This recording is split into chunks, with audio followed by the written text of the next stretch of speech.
Mga kabarangay, no, mga kasangkayan, no, mga kadigita happy na runway. So adi kita nakakatbalogan Buri Airport, no. Ano yan, September 10, tama, no, September 10, 2023, alauna en punto, no, iton kulop nag-uto-uto ito ng lao, no. So nakadto kasi ako may Buri Beach, no. So yan uli na. So nato nang kita, no, kay lately or recently may the budget hearing ang Kongreso kundi na ilabi ni Congressman Michael Tan ang kadugangan ng tanga pundo para itong phase 5 han ini nga project, no. Siring ni Congressman kailangan pa maabot 725 million para matapos na ini nga airport. So kung natin makikita mga kabugtuan, no, mga kabarangay, yun, no, Aton Airport runway, I think mga 2 kilometers iniya or more than 2 kilometers ang kailaba.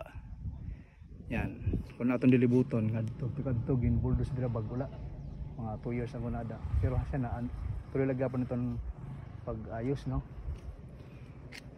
Dito siguro itong pinaka-terminal, kung makikita niyo yun, no, terminal, then tower, pwede terminal, passenger, no, tower. So may mga napansin natin, may mga ano pa, banwa nanginginang lampahin 725 million pa sumala iton budget hearing ay ginaaro ni ano po? Hindi ko alam, pwede magpakanan dun sir sa ano. Yan mga kalandi. So 725 million pa saring ni Congressman Michael Tan, no, ang second district ng Samar, no, hanin nakalabay nga budget hearing bagula, no, I think mga simana pala. So bagan waray kasi halistahan para itong national budget for 2024 an Katbalogan Buri Airport, no, nga well saring pa ni Congressman nagkakagasto na hin 1.9 billion na 1 billion 945 million, kumbaga pera na laka million mga 2 billion na an ini nga airport.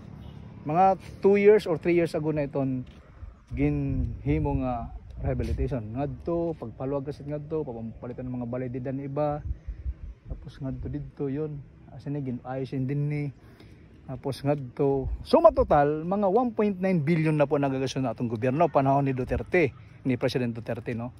So yan na national budget waray ang Katbalogan Buri Airport, and that is why naasin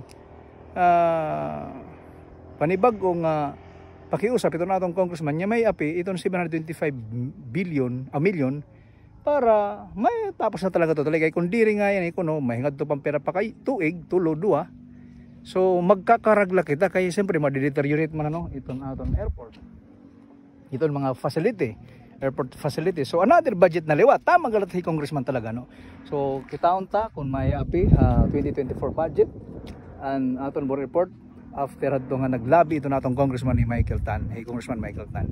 So mga kasangkayan, let's update amo pa ito nito nakikita kita may drone kita para mas makita niyo dako na actually pinagbago ito natong airport. This is 1.9 billion spent, no, and aton Katbalogan Buri Airport. So another 725 million pa para mas matapos na nga maging operational na ining aton airport. So ito na aton latest update September 10, 2023 1:05 na po. Thank you guys. Mga salamat. Star Radio po and JR Maribok. Thank you.